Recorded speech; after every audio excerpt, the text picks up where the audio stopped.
Hello, I'm here from Ontario Cold Cases, the podcast to discuss a missing woman. Police in Barrie, a town about an hour north of downtown Toronto, hope the public can help locate a missing woman last seen nearly 5 months ago, while her family fears she is being held against her will.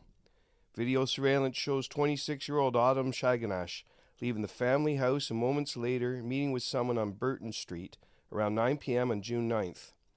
Her cousin says Saganash messaged that evening to say she was heading to a bar. However, where she went and with whom remains unknown, and her family is worried she has become the victim of human trafficking abduction. The missing woman's sister says she received a text from Saganash on the morning of June 10th, but says 3 minutes later the phone was off and her sister was unreachable, which her family calls a red flag. Autumn lives with depression and anxiety, for which she takes daily medication. Her medication was left at home, as were her cell phone and money. Barrie police say a family member contacted them on June 12th to report her missing. While they have launched an investigation, police admit her whereabouts are a mystery, and they aren't ruling out the possibility of human trafficking. Police say Saganash was wearing a black hoodie, shorts, and Puma sandals, and carried a black tan purse when she was last seen. Anyone with information on Saganash's whereabouts is urged to call the authorities or 911. On May 2nd, 2022, at 4:45 p.m., Toronto police were called to a report of a child's body found by a construction worker in a dumpster at a house in the Castle Frank Road and Dale Avenue area, north of Bloor East in the Rosedale area of Toronto. The house had been under construction. There were no cameras that faced the dumpster. Initially, investigators had not yet determined the child's exact age or sex, but a short time later they did say black female, between 4 and 7 years of age, of African or mixed African descent, with height being 3'6", and her curly hair was in 4 ponytails. 2 were braided with black and blue hair elastics. Her body was wrapped inside a colorful crocheted blanket in a plastic bag, then bundled in a blanket. Officers did canvass the area, calling on anyone with information, surveillance video, or dash cam footage to contact them. Police said the death was considered suspicious, but hadn't been deemed a homicide pending autopsy results.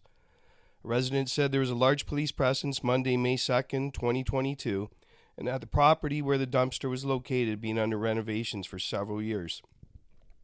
Toronto Police Forensic Identification Team were at the scene overnight. The autopsy failed to determine the cause of death. This effectively brought the investigation to a halt. More than a year later, on June 29, 2023, Toronto police released the name, age, and sex of 4-year-old Neveah Tucker. Her mother, who lives in Toronto and never reported her daughter missing, was notified earlier that day of her daughter's death. Police combed through all missing persons reports and found no missing persons report filed. No one reported Neveah Tucker missing. Welcome to Ontario Cold Cases, the podcast, The Missing Persons. Diane Prevost. It's been over 50 years since Lise Nastuk last saw her younger sister Diane.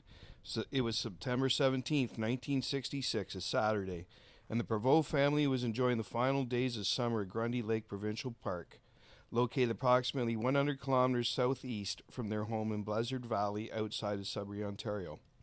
Lise and her 2 siblings frolicked in the water with their mother while her father fished. Frightened of the water, 2-year-old Diane played alone in the sand. The toddler said she wanted to return to the campsite just 152 meters from the shore to see her grandparents. Her father told her he would take her once he finished untangling his fishing line. But when he looked for her moments later, Diane had vanished, according to a description of the day's events by the Ontario Provincial Police. After an extensive months-long police search of the park and lake and an ongoing investigation in the years after, the little girl has never been found. To this day, the Prevosts still don't know what happened to Diane. I'm Jay Nicoll from Ontario Cold Cases, the podcast.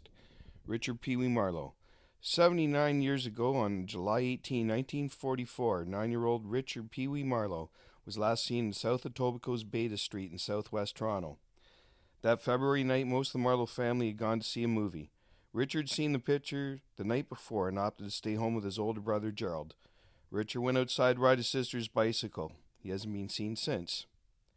Both Etobicoke police and the Army militia were called in to conduct searches to no avail, as Etobicoke Creek was dredged with no result, and as family members, neighbors, and friends combed the area, but found no sign of the little boy who was nicknamed Peewee because at just 3 feet 8 and 50 pounds he was so small for his age.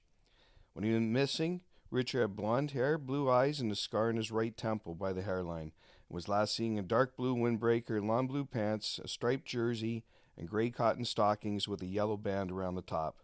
The boy also wore an aluminum ring with the initials KL on his hand.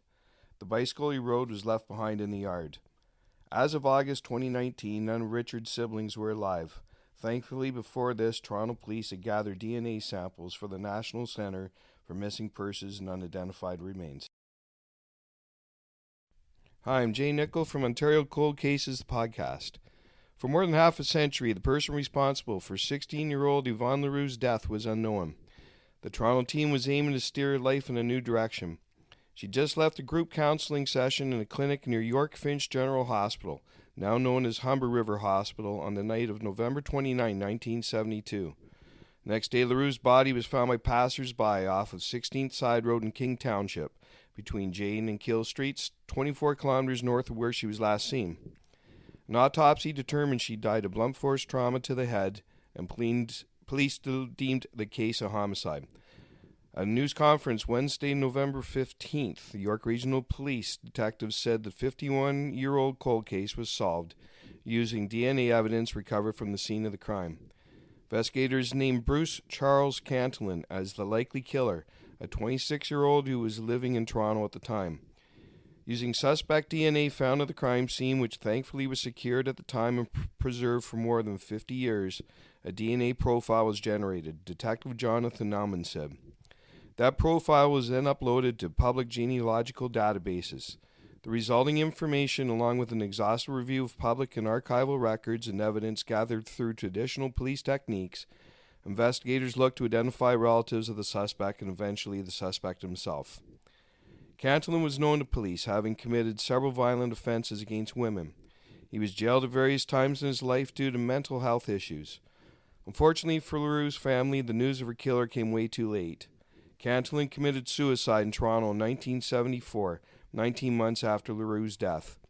Police said he'd be facing a murder charge if he was still alive. With files from the Toronto Sun.